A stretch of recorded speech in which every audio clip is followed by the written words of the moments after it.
Bienvenue à tous, il est 18 h. Belle fin de journée à vous tous. Vous retrouvez les prévisions météo après cette édition.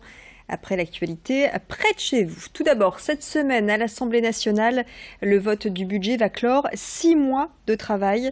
Une réflexion qui passe notamment par les commissions parlementaires auxquelles ont participé notamment 9 députés du Nord issus de La République En Marche. Tous en sont à leur premier mandat politique, mais bénéficient d'une expérience sur le terrain, un atout selon eux pour envisager les futures lois. Loi travail, transition écologique, formation professionnelle. Ces députés estiment apporter un regard neuf dans le cadre des réformes d'Emmanuel Macron. Xavier Silly a rencontré la députée de La République En Marche de la 12e circonscription du Nord. En tant que commissaire des finances et comme ma collègue Catherine Hausson, on s'est battu sur le budget, bien sûr. Elle, dans sa thématique éducation. Moi, pour ma part, sur le sujet des transports. Globalement, on a, avec tous les députés, couvert quasiment l'ensemble des sujets et des sujets de réforme. Donc notre rôle, c'était vraiment de venir amender, travailler les textes en amont.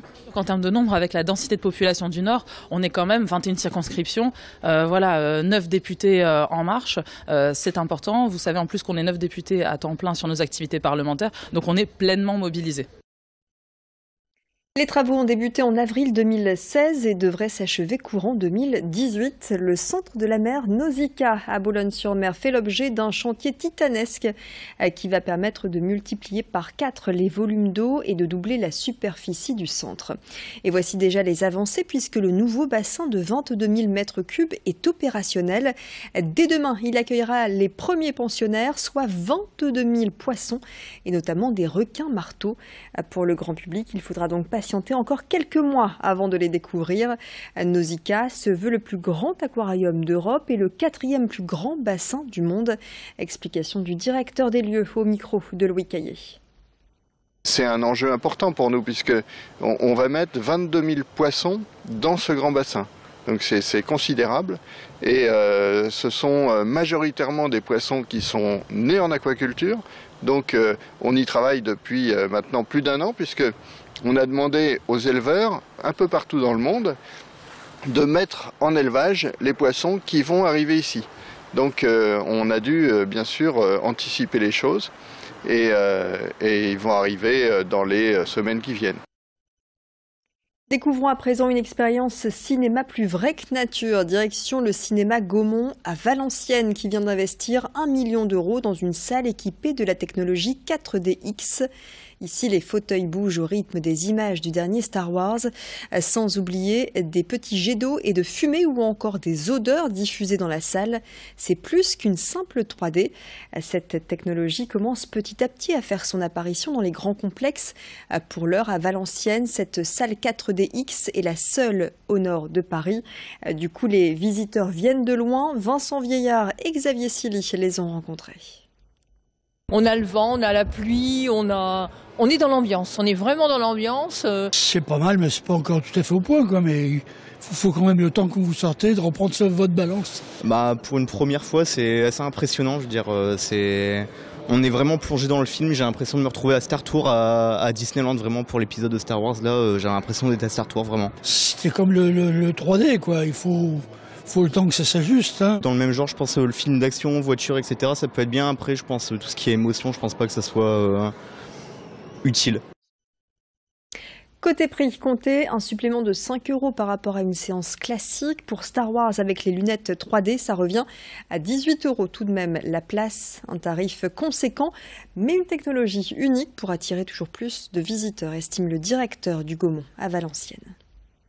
Aujourd'hui, on est obligé d'investir et avec Netflix, avec les téléchargements, on est obligé de se remettre en question et faire des investissements qui sont très importants. Et pour faire des investissements très importants, il faut forcément un prix de place qui soit en adéquation avec ce qu'on met en place. En cette période de course aux cadeaux, les jeux vidéo ont la cote et si vous cherchez un produit local, voici un jeu 100% conçu dans les Hauts-de-France. Pancapou, c'est son nom. Il sort tout droit de Two Kind Studio situé sur la Pleine Image à Tourcoing. Pancapou, c'est un personnage créé par le dieu des rêves pour lutter contre les cauchemars qui envahissent le monde. Un jeu disponible sur PS4, Xbox One, PC, mais aussi sur Nintendo Switch et qui concurrence des classiques comme Mario. Pancapou, un hommage aux fans des années 90 car il reprend le design et le graphique des plateformes de jeux de cette décennie.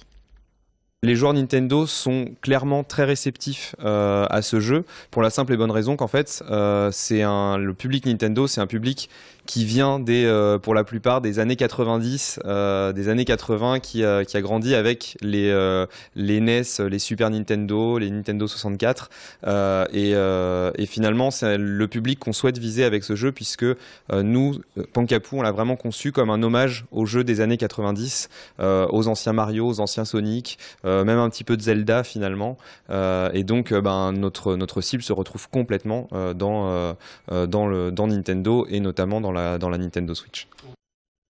On parle sport à présent, notez bien ces dates du 8 au 13 mai prochain. Les 4 jours de Dunkerque vont sillonner les Hauts-de-France. Chaque année, cette compétition cycliste attire des milliers de spectateurs.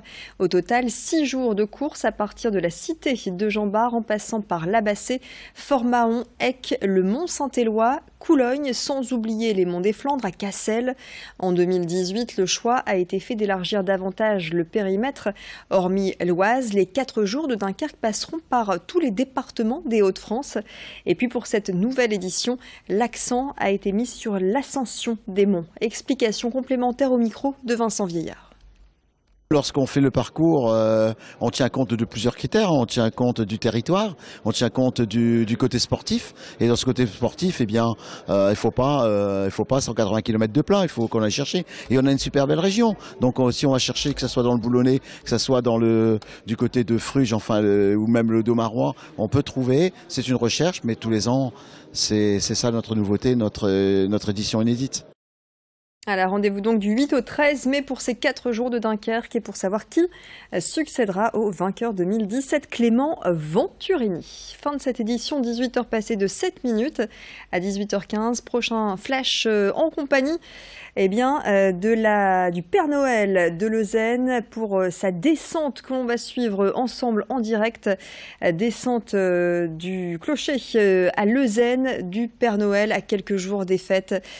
Cette saison, on va retrouver nos reporters Xavier Silly et Vincent Vieillard qui sont sur place à Leuzen, un petit air de fête. Et puis d'ici là, les prévisions météo, la tendance des prochaines heures.